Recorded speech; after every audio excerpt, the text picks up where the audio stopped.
This was the first fully televised American foreign policy crisis ever.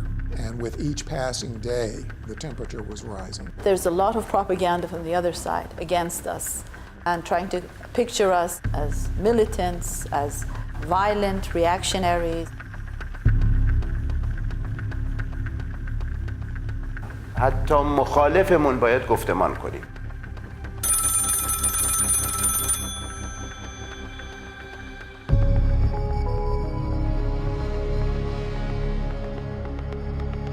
I couldn't pass up the chance to be part of history, frankly. We might be the group to get the hostages released. If the politicians can't do it, maybe people, just interacting with people could help.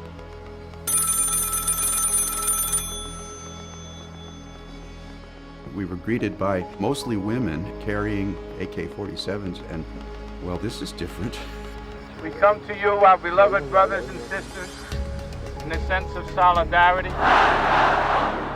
In that moment in Tehran, I was very afraid. Lord, what am I doing here? I'm thinking, am I going to be the 53rd hostage?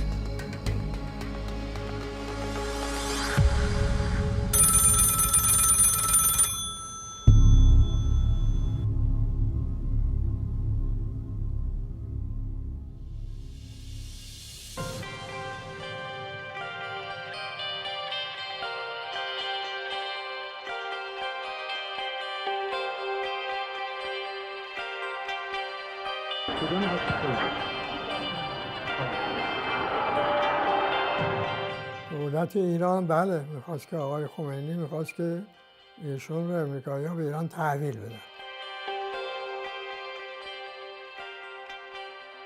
گفتن خب بیان ایران محاکمه بشود.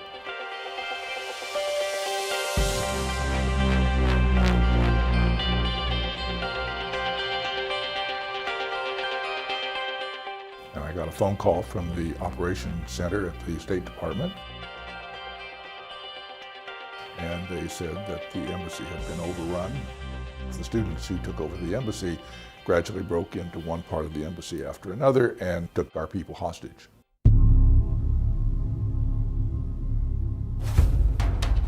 The pictures were of several of the hostages blindfolded being led out of the U.S. Embassy.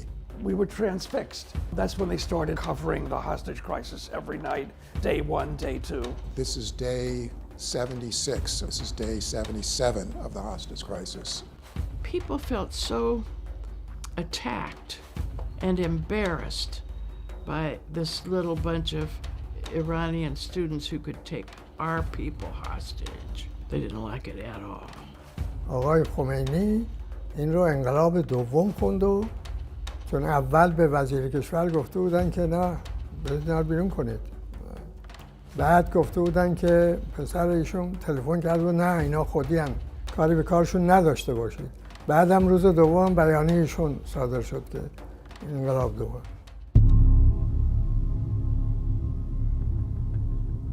میدونستن راه حل قضیه این هست که شاه رو از امریکا اخراج بکنن، ولی من تعجب میکنم چرا اصرار کردن به این که دائما شاه رو نگهش دارن. ما او رو میخواهیم نسبت به عمل کرده 50 ساله گذشته یا 35 ساله دوره حکومتش محاکمه کنیم. Negotiation was a taboo at that time. It meant compromise and giving in to the will of a superpower. شبکه‌های امریکایی کاملا سانسور می‌کردن حرفای ما رو یا بیانیه‌های ما رو، چون بالاخره مواضع ما ضد دولت امریکا بود. Gradually we realized that much of the message why we have taken this action was not getting through. So the students started making contacts with other Iranian students in the United States.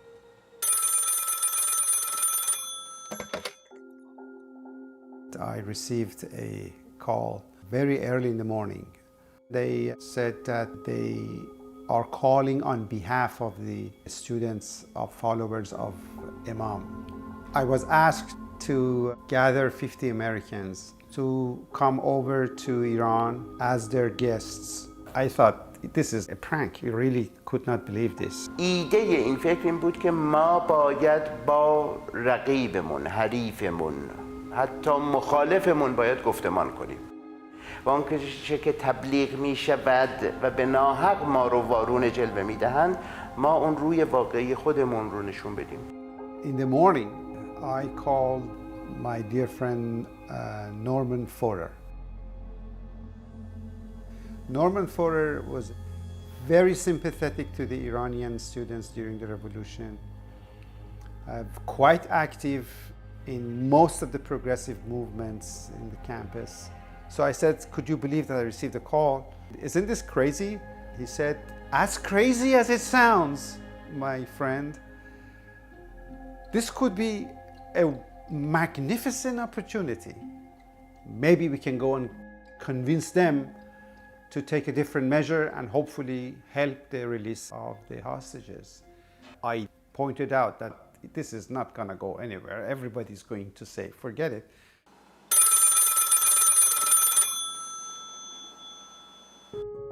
I got a call from somebody that I knew who said, would you be willing to go on a trip to Iran to try to free the hostages? I said, yeah, sure, I'll go. He was trying to draw people with a civil rights background. There were some people with a theological background. I think he was looking for people who represented a broad spectrum and who were at least willing to go on this delegation to see what we could accomplish. It was an opportunity for an adventure beyond anything I'd ever dreamed of. I have to admit that I had visions in my head that we might be the group that might help to get the hostages released. I had never been outside of the United States before in my life, and we would be spending 10 days with the students, many of whom were actually the ones who had seized the embassy and were holding the hostages. I couldn't pass up the chance to be part of history, frankly. I thought this was a pretty historical event. If the politicians can't do it, maybe people just interacting with people could help. My son, who was 15 at the time, said, "Don't go, Mom. They just want another hostage." I remember my former wife saying, you got to get $1 million insurance policy in case you don't come back alive. And I asked people in the insurance business if they would cover me, and they said no. For the first time in my life, draw up a will before I left, and spent a considerable time persuading my friends and relatives, particularly my parents, that I wasn't crazy. We have to take into account the possible downsides that we would be associated with the radicals or people who were regarded as un-American or something like that. I think all of us did see risks in going. Unless there was a resolution found, we were afraid that things would unravel and there would be some catastrophic conflict. And I didn't even let my parents know that I'm going back to Iran, because I wasn't too sure what will be the outcome of this. And I did not want to make anybody worry about me and what I am doing. I was pretty clear that we were walking onto a global stage as a handful of individuals, which is a pretty rare circumstance. I also was aware of the fact that we were not going at the behest of the United States government or the approval of the United States government. And so these people with good intentions going off to Iran, there's no question in my mind that we would have opposed this and thought that it was a waste of time and potentially dangerous. I thought, personally, that who knows, these guys may have a chance. They may pull something off that the rest of us can't see.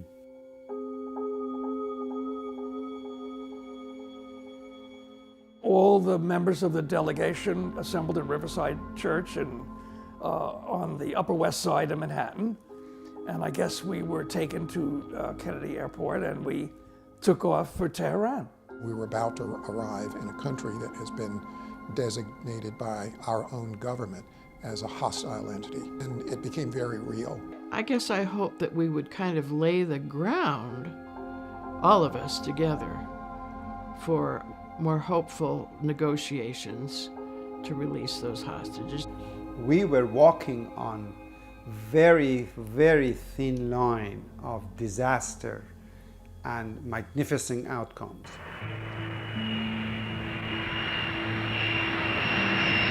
I do remember when we landed at Mehabad Airport.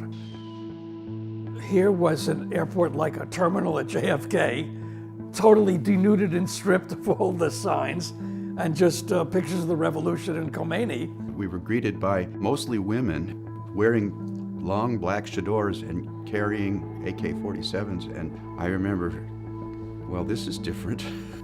They were really upset, and none of us could figure out why. They collected our passports. I was not expecting to have my passport seized. It never even occurred to me that such a thing could happen. I guess it really came out to me, this is really serious. Who knows what's going to happen? The airport was emptied out and there were no other passengers there. It was just us. We had no idea what was going on or why we were being held there. Norman was going back and forth, of course, trying to figure out what is going on. That created a lot of anxiety among the group. It did cross my mind that if they were loggerheads, Professor Fora and the militants, maybe the whole trip would be doomed. There was a sense that we would be put on a plane and sent home. There were a lot of issues in the foreign ministry where some of the people there didn't like the idea of inviting the 50 American guests. Some of them just didn't understand what the concept behind the whole event was. بعد از اینکه رسیدن اونجا حالا ببینیم خب ویزا ندارن. از طریق این آقای خمینی به شورای انقلاب فشار وارد شده که شورای انقلاب موافقت کنه که به اینا ویزا داده شد. وقتی که این قضیه انجام شد من گفتم به این که شما دانشجویان که بس میگفتید ما دولت در دولت نیستیم و در کار دولت دخالت نمی‌کنیم. And eventually, after many hours of negotiations, we were finally given permission.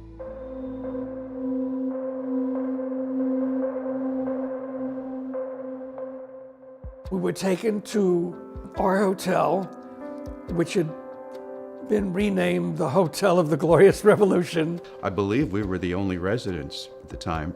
But I remember going into the hotel room and throwing myself on the bed because I was so exhausted. And then immediately comes the call for dinner.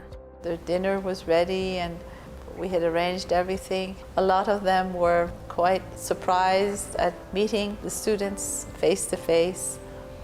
And some of us that he had probably seen before through the interviews. I had a lot of different impressions of the students.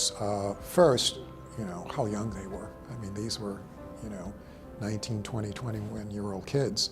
Secondly, how well organized they were. They seemed to have a committee to take care of just about everything. در حقیقت ما پرستار 24 ساعته اینها بودیم. هم نگهبانشون بودیم. هم غذا بهشون میدادیم. هم پذیرایی میکردیم. هم گفتمان باشون داشتیم. I was kind of dismayed when I first saw that each of them had a rifle on their shoulder. I got a little tense because I am not used to being surrounded by people with guns. And one of the women who did have her chador and her rifle, and she said, "Oh, it's because of the revolution. It's just part of our symbol, part of our outfit." You know, I have a sort of jokey style anyway, so I remember thinking, wow, I could die in somebody's revolution not because they were shooting me, but because they dropped their gun. And then lo and behold, somebody did drop it. That was a little unnerving. It didn't look like a terribly safe environment. We started talking with them, spending more time with some of them. As far as I can tell, within their student movement, the women had an equal voice and were in positions of authority. I came to that delegation with all of the, you know, sort of classical American biases about Muslims in general and Muslim women in particular. And so to see these women as prominent people, leaders, was a surprise. They didn't know exactly what they have ahead of them, what they should expect to see. What would we do? Would we spend the entire time in a hotel talking to students? Would we be able to travel around the country? No one really knew at that point.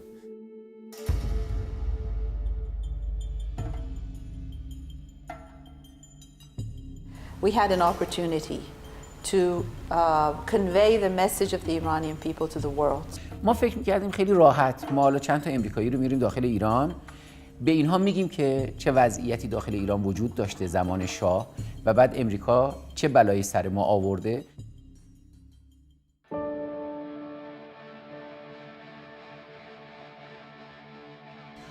At first, I was sort of shocked. Why are we going to a cemetery? What's this got to do with anything? We're here to talk about the hostage crisis. We had a visit to Behesht Zahra, the cemetery where lie thousands of martyrs of the revolution.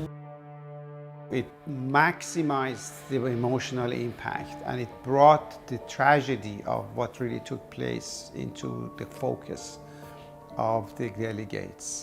It was real. These were lives. These were parents, children. These were losses. And I thought how intimate this is to bring us to the place of death of their loved ones. And having a picture of the person who was buried there dominantly on display. And you think, Lord, what am I doing here? It became clear to me that for them, for the families we met, this was life and death. It was not just politics. There is no speech or interview or discussion more effective than actual experiencing what the Iranians are experiencing on a daily basis. It was an emotional experience in a lot of ways to see just fields of people who had been buried there and allegedly had been killed by the Shah. I have no doubt they probably were. And these people were not armed people. They were ordinary people just protesting, just speaking out, just protesting to the Shah. At the same time, what those students immediately were telling us that the United States was also a partner to crime. The American president had supported the Shah, although they probably knew that the people were being killed in their cold blood in the streets of Tehran and other cities. We come to you, our beloved brothers and sisters, in a sense of solidarity.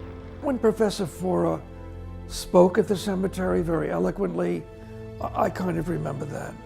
They are the martyrs for those who have suffered. He was almost like a rabbi, you know, giving a eulogy. Because they have been driven from their villages, have seen their families divided and destroyed in the slums of the cities. And there's this tremendous empathy that he expressed. Long live the Iranian Revolution.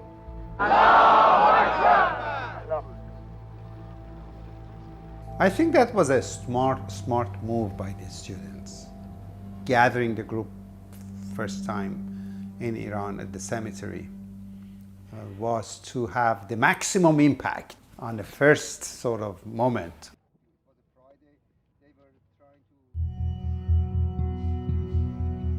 We visited a hospital. There were lots of young men there who had been wounded in the course of the revolution, and possibly also some who had been tortured. The red tulips are a symbol to Iranians of both of martyrdom and also of rebirth. So it's one of the primary symbols of the revolution. I remember distinctly praying for the health and well-being of a patient and raising my hands over him and invoking the priestly blessing from the book of Numbers. May God watch over you and protect you. انشالله خدا از شما حفاظت بکنه و مواظب شما باشه.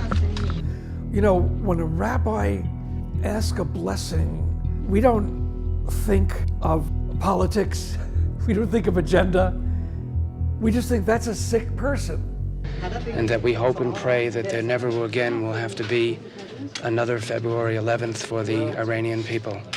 I came away from the visits to the hospital with a deep sense of sadness and the seriousness of what our government had helped their government do to them that was hard.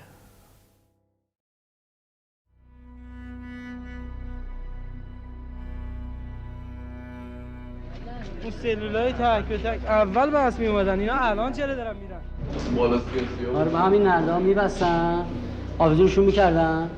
The prison was one of the notorious places that political prisoners were kept under the Shah's regime. The prison itself is massive and forbidding, grim place. The basement area was like a morgue within the prison, and we looked at all these photos and we were told that each photo represented a demonstrator who was killed. That was very difficult. It's difficult today. And seeing pictures of all those people up there who had been martyred, it was very emotional and angering at the same time. I didn't want to look at those pictures. And I wanted to turn away from the horror of it all. But then I recognized that I had made a commitment to be part of this delegation. And so it was part of my responsibility not to avert my eyes. This certainly was compelling documentation of the evil that had happened during the final years of the Shah's rule.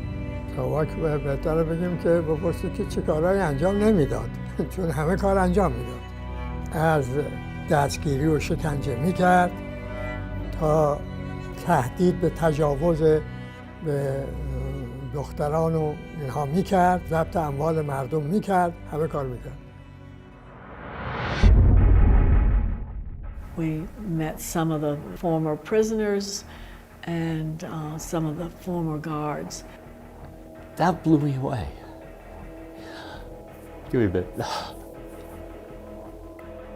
It blew me away and it angered me all at once. You know, we had a guy there speaking who admitted to being one of the people who was the main torturer in Savak. He also detailed where some of those torturers were trained, and they were trained at US bases. And he would detail how he would torture. He was rather cocky and arrogant. It was extraordinarily emotional. I was very, very agitated. Our delegation had become very hostile to those guards over the things that they had done, to the point that I remember the students saying to us that we needed to calm down. I don't remember much until the point where I was faced with the man whose work I knew as the Minister of Health. از جمله موردی که اتفاق افتاد این که در ملاقات زندان با آقای شیخ الاسلام وزیر بهداری زمان شاه به عنوان وزیر بهداری زمان شاه راجع به شکنجه‌های ساواک صحبت کرد که من به عنوان وزیر هیئت دولت شاه میگویم که چه اتفاق افتاد. I remember quoting him in my doctoral thesis, and he was to be killed within the next couple of days. This is somebody I could have known in New York, someone I could have interviewed, someone that I would have had great respect for. They weren't presenting us with evil people necessarily. They were bringing together individuals who made the decision in favor of the Shah and what had always been the government were going to be killed, and the others who knew to go to another side were not. I remember thinking, this is extraordinarily painful to me. Because I felt like I could have been there. And that was really tough.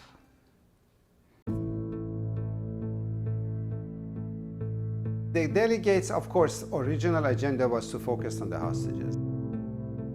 But the cemetery and a few other experiences basically put that in a back burner for a short period. Either before or around meals, there would be hostage takers who would come and talk with us about various things. I felt responsibility to show that we're not the ugly Americans, that we're decent human beings, we care about you, the Iranian people. But I had to explain why I thought what they were doing was wrong, to explain how Americans could not accept or understand the taking of hostages. مهمترین مسئله براشون این بود که بالاخره اتباعشون اسیر دست ما هستن و اینو هیچ ملتی به این راحتی نمیپذیره. We did hope that we would be able to meet with the hostages, or maybe even in our wildest hopes that they would release hostages to us. Norm felt was a possibility that the hostages could be released, but that it would be more comfortable to release them to representatives of the American people than to release them to the American government. Even the students had this idea that you would equip the group with a few of the hostages, if not all, to allow them to express what they experienced in Iran.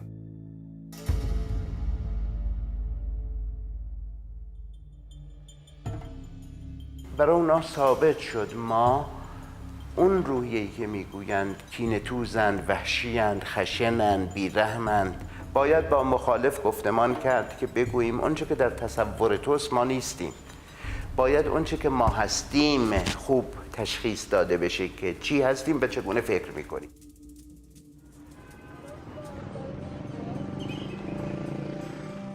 From the beginning, the students had said to us, at some point you'll be allowed to just roam free. And there were times for a few hours where we just walked the streets of Tehran. The streets in the part of Tehran where we were beautiful. They were, beautiful classic buildings. It was a cosmopolitan place. My impression of the people was that they were lovely people, frankly, very much like us. Maybe hospitality more thoroughly ingrained in them. So everywhere we went, people were very friendly. I'm not sure how they knew we were Americans. I'm sure some student group went ahead of us and let them know we're bringing some Americans in. People didn't see us as the enemy. I remember being very intense in Iran. Like, we're here to meet the Iranian people and see the condition of this country. But all the while, we prayed that we'd be able to see the hostages. Mel and Rick and I took a walk. We wanted to go down to the embassy itself. And I wanted to see who the people were who were standing outside like that. In those days, I still smoked. Luann lit up a cigarette. She standing there on the street corner in Tehran with a cigarette, and traffic stopped. My scarf was sliding off my head. But I wasn't conscious of that because I was smoking and I was talking to the guys. And men just stopped in their cars and got out and started yelling at her. I knew this was serious. It was clear that people were unhappy with her. She was violating customs. I felt scared. I'm not usually scared. In that moment in Tehran, I was very afraid.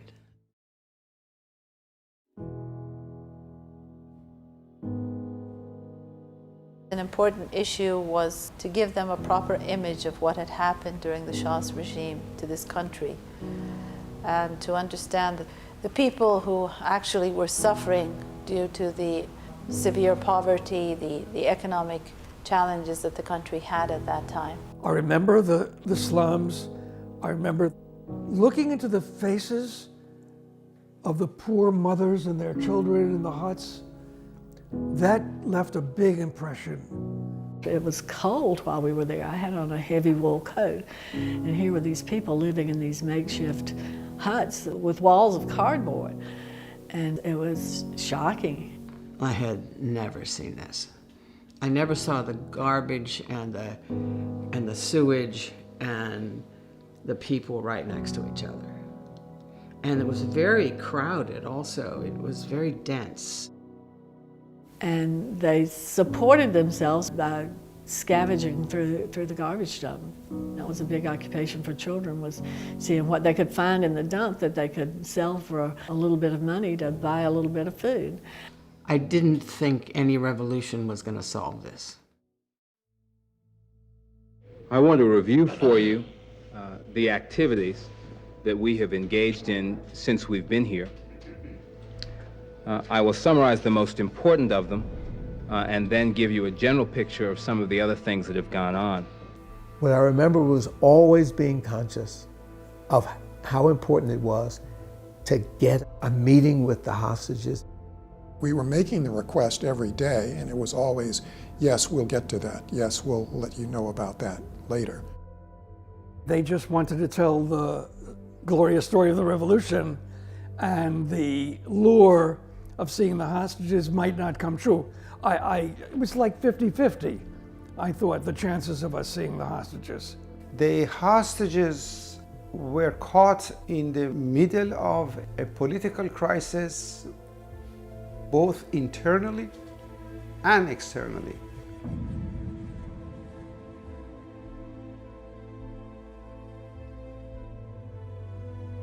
بعدم رفتم به سفارت با دانشجویان صحبت کردم.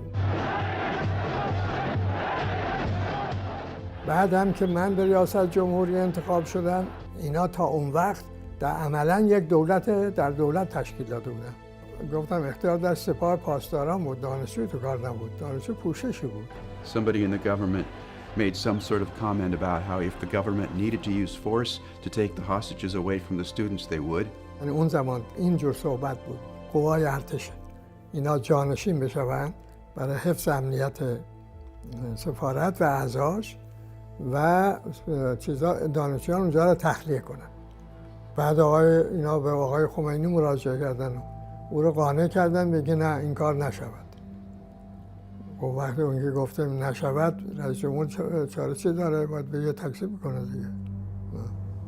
That's when I think we really began to realize that no matter how well-meaning the students had been, that they were not the ones that were making the final decision as to what would happen to those hostages.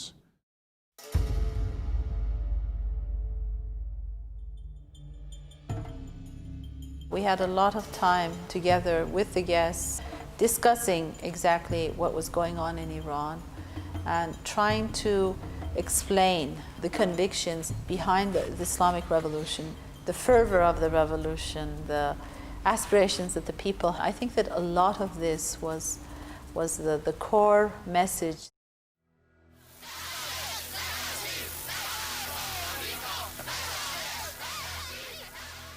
It was the anniversary of the revolution, and we were told there was going to be a mass rally. We thought, well, this will be pretty cool. We'll go and see this. Inviting the delegation for the celebration was quite spontaneous, even by the students. یعنی تا الان ملت ایران تجربه نکرده که سالگرد انقلاب یعنی چی کار باید بکنن. هر کسی برای خودش یه برنامه‌ای داشت.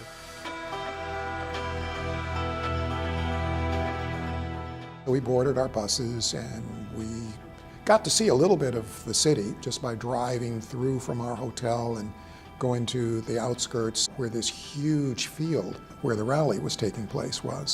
I've never seen this many people in one place in my life. The bus had to push its way through the crowd. And it's raining outside, and it's raining rather hard.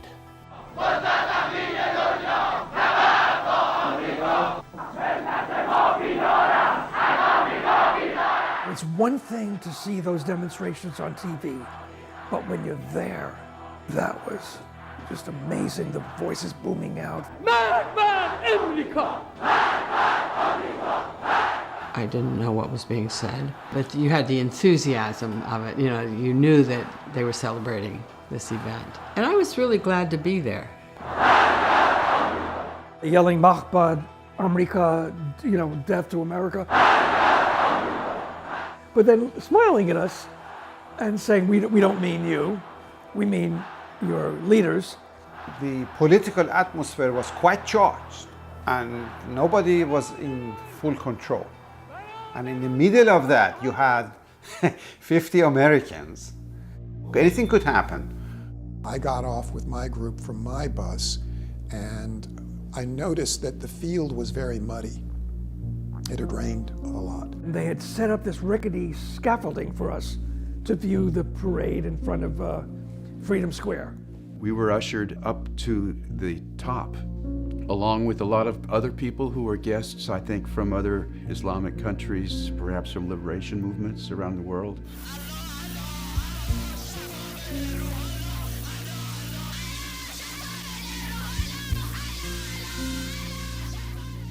All of a sudden, they felt that the scaffolding is giving way.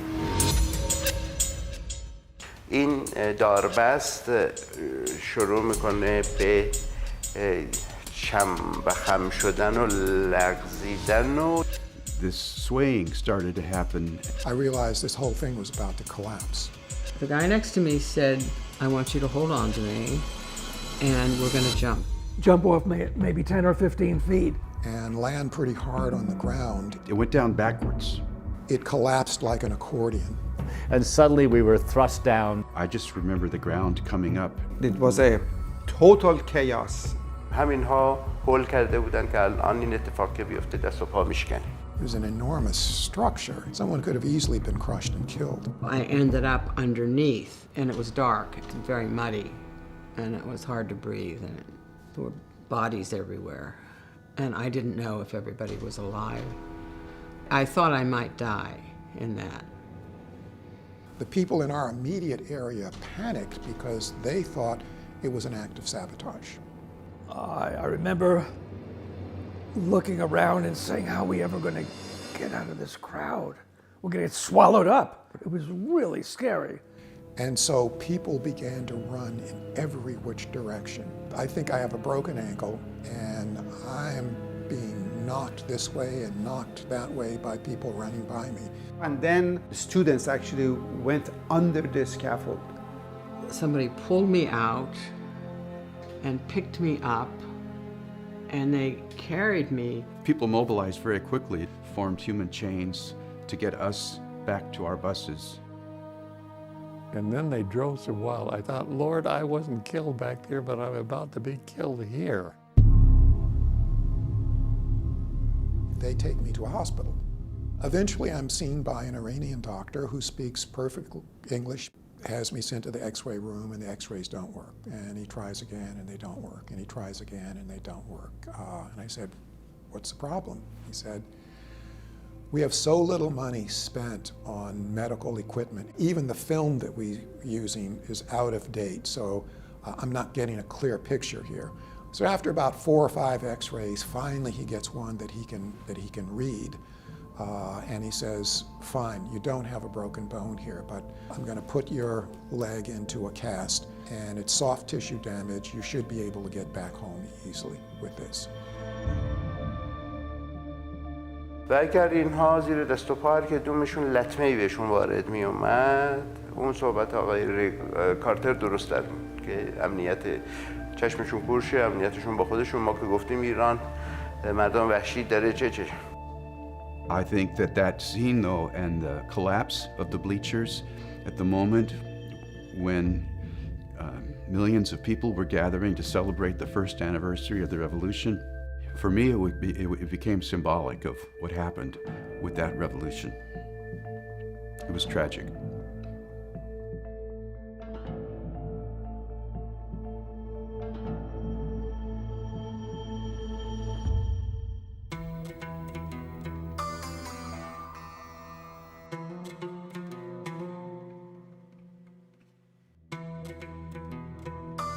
We traveled through a desolate desert landscape to what people called the holy city of Qom.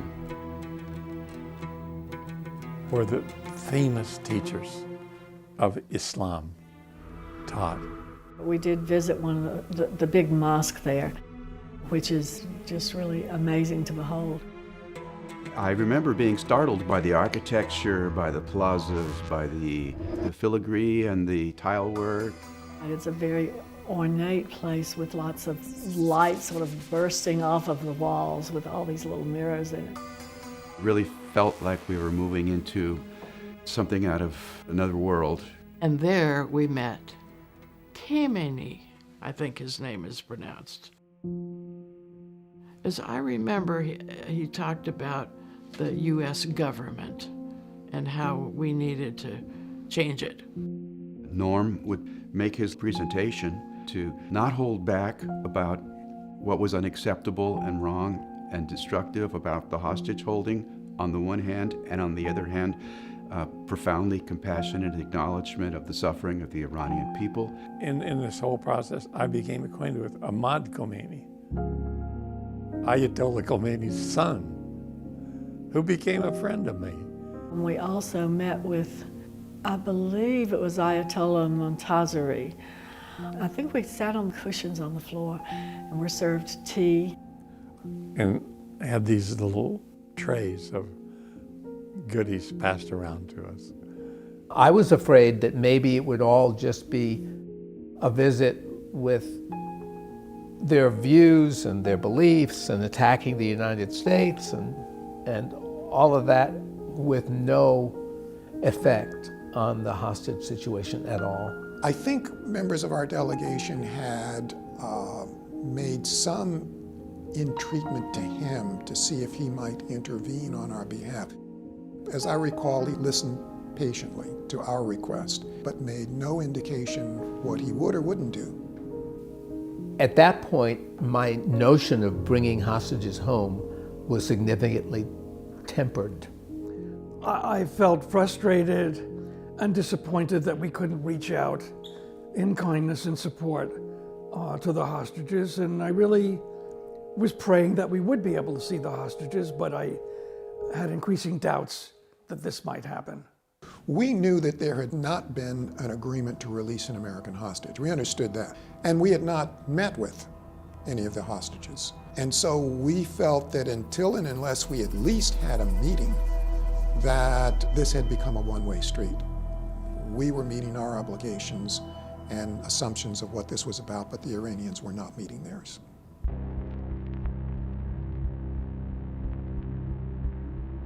The students knocked on the door about 5:30 in the morning, and they said to Jack Bremer, my roommate, Jack, could you come with me? I said, of course I will.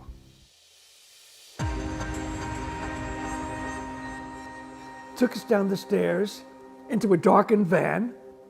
We went careening around the streets of Iran for quite a while. Then all of a sudden, here we are in front of the embassy. Then I said, Jack, we're going to see the hostages today. Guys, oh goodness. 11 of us were going to visit the hostages, the people with the most clear religious connections. I had to sort of calm myself because I wanted to jump up and down. I walked into that former U.S. embassy was a clandestine or a place for the Americans hostages. And I thought, if there's anything I can do, I will do it. How do I do my part to help to bring closer to fruition a genuinely positive result from this mess? Then the hostages came in, Paul Lewis and Bill Gallegos.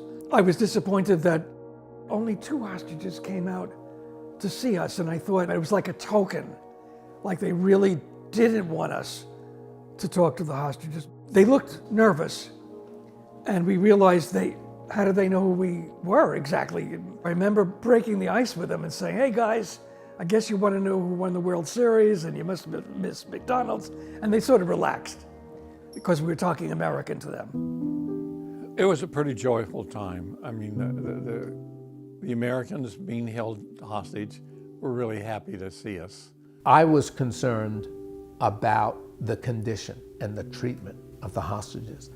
The way I recall, they said they were treated okay, but I was very, very doubtful. It was a very dark time for them. They had already been there 4 months. We certainly hoped that they were finding ways to make life in that situation bearable. And I understood that it was going to be a very brief visit for them. And so I was taking notes as carefully as I could so I could pass them on immediately if I could to say, your son is okay, or whatever. As we were finished speaking with Paul Lewis and Bill Gallegos, and the hostages had been permitted to write letters to their loved ones back home. And we made clear to them how much of a wonderful opportunity this was for us to do something for them, for the hostages, and for their families. So I shook hands, as did each member of the delegation, because the conversation now was going to be over. I was trying to keep it together, not break down. And I stuck my hands in my coat pocket. And then what happened, was as we were leaving, the students said, we have to detain you. One of you has received a secret message from one of the hostages, and they were staring straight at me. And I remember thinking, wow. I said, none of us would be that foolish. So they took us out one at a time. They ushered me into a courtyard quite a distance away and said, we're going to search you, take off everything, and I did, right down to my skivvies. Yeah. So I'm standing there in my underwear, and I realized maybe he thought that when I put my hands in my pocket. And it was a long few minutes that they searched me, and I'm thinking, am I going to be the 53rd hostage? I said, oh my God, the family that I love, will I see them? What will happen? I wanted them to be certain, not only that I didn't take anything, but that neither of those two hostages gave me or anybody else anything that they hadn't told them they could. I absolutely didn't want to be the cause, even accidentally, of any additional burden on those hostages. They searched all the pockets and found nothing. And finally, after the longest 10 or 15 minutes of my life, they let me go. And as they were letting me go, I tipped up my head covering, my yarmulke, it's called, my kippah, and I said, you forgot to look under here, boys. I kind of felt, oh, good, I said that.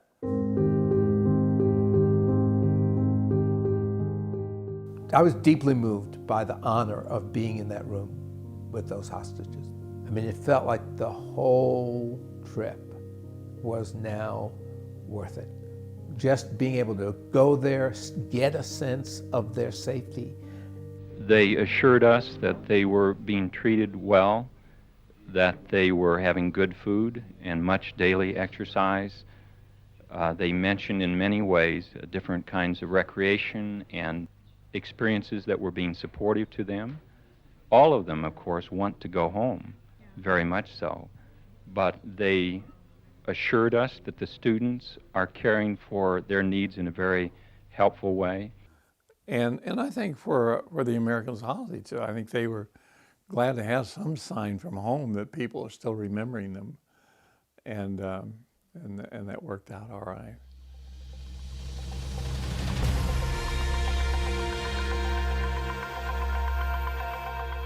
The highlight of the last day in Tehran was getting our passports back, which I think happened as we were boarding the plane.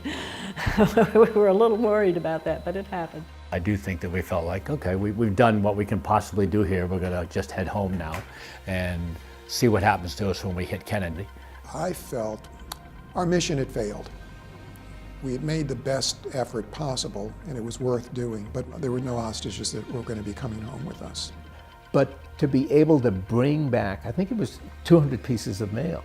It wasn't the freedom of the hostages, but I felt like it made the whole thing worthwhile.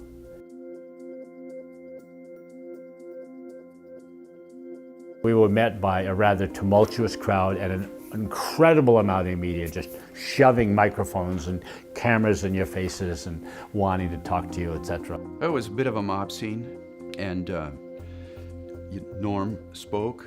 He described what we had learned and the need for a peaceful solution to the problem. He was met with mostly pretty hostile questions. That they thought I was un-American. It hurt my feelings, because I am an American and I'm proud to be.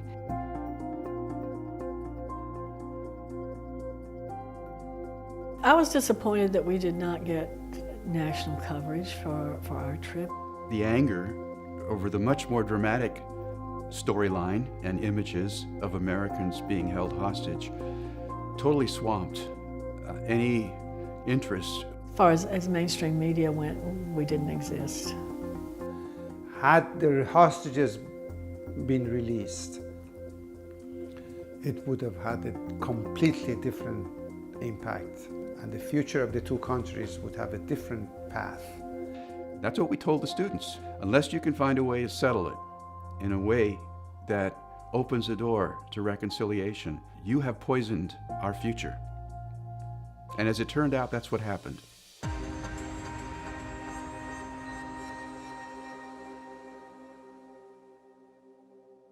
During the height of the crisis, we were proceeding with these indirect negotiations. At the end of March, Bani Sadr takes his negotiating position and presents it to Khomeini, and Khomeini says no. So the game is over. آقای خمینی نمیخواست از دست بده. برای سیاست داخلی میخواست کاملا مسلط بشه بر اوضاع و بنابراین اونا رها نمیدن چون که نکرد.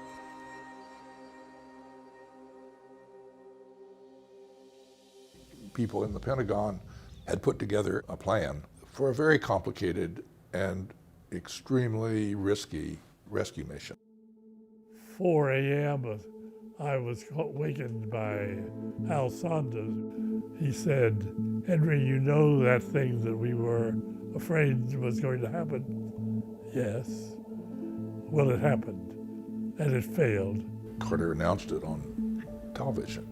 To my deep regret, 2 of our American aircraft collided on the ground.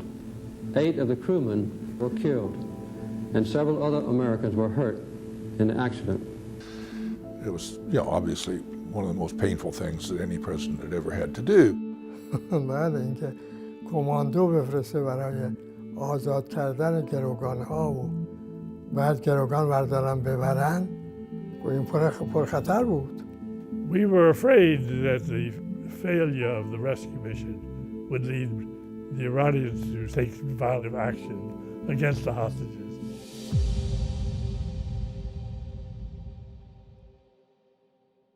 Anybody who had direct access to the hostage takers was somebody that the government was interested in, because we had practically none. President Carter said to me, "Jack, I think we just lost some of our boys." I said, "No, sir, I don't think so." Somehow I gained a fairly strong rapport with these Iranian students. I'm not sure how I had the guts to try to do this, but I said, "This is Jack Bremer." And they said, "Oh, Jack, we're so glad to hear you." I said, "This is the message I send to you. Give me your promise before God that you will see that every young American is kept safe." They said, "Before God, we give you our promise, Reverend Bremer." We avoided the chaos of a U.S. crash and then more bloodshed, retaliation following that. I remember being so grateful for their release, and of course was very relieved. Oh, I'm so glad. Yeah. They kept their word. They told me they would keep their word, and they did.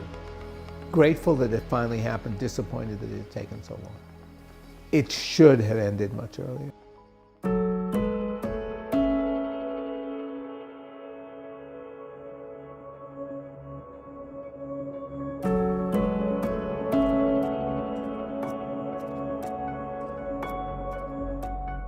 The mother of William J. Dougherty, who was a Marine hostage, gave me a silver bracelet to wear for her son. So there we were in the White House, the Marine band was playing, President Reagan, the families, and I was speaking with Bill Dougherty and his mother, and I said, "Bill, you know what, I'm wearing the silver bracelet for you. Why don't you come to my temple in Newburgh? We'll have a big ceremony, I'll return the bracelet to you." And he said, "Rabbi, if you don't mind, I'd like to take it now." And later he wrote me a beautiful letter, and he says, "Rabbi, thank you for the bracelet. When you took it from your wrist and put it on mine, the pain began to go away." I think what that trip to Iran in 1980 confirmed my belief in the connectedness of human beings. I think if more people had a chance to actually go to Iran, to meet people in Iran, I think if our governments could get out of the way, our peoples could be friends. I feel more than anything embarrassed that I arrived in Tehran knowing so little about what I was doing and left there knowing more about myself and what I needed to do for the rest of my life. It broadened my understanding that we are all in this together, that it's our world to make a better one or a worse one, and that we have to figure out a way to do that. After this experience in Iran, I'm not the naive rabbi anymore. I realize we live in a very difficult and cynical world. And if somebody doesn't agree with you, you demonize them. And unfortunately, that's what Americans and Iranians did, and that shouldn't be done. The reason that the United States and Iran today have such a terrible relationship is to a very considerable degree traceable back to the hostage crisis. The events of the 1979 takeover of the American embassy are still very relevant events for contemporary history. They still overshadow a lot of the developments that are happening in today's world. It's a catastrophic outcome that has continued now for 40 years. The difficulties that we face in the moment are as much a product of Washington policy and decisions as they are of decisions in Tehran.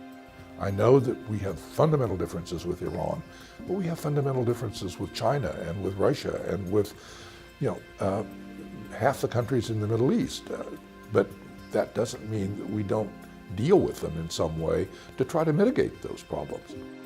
If I had known that 40 years later, 40 damn years, that the countries are still like this, that's an embarrassment. That's a shame. So now we're slouching toward yet another kind of confrontation with Iran. یه حادثه می‌بینی که سبب شد که جنگ ناخواسته انجام بگیره. پس باید همه کار کرد که نشود. I wish that after our delegation, I wish we had been followed by dozens of delegations.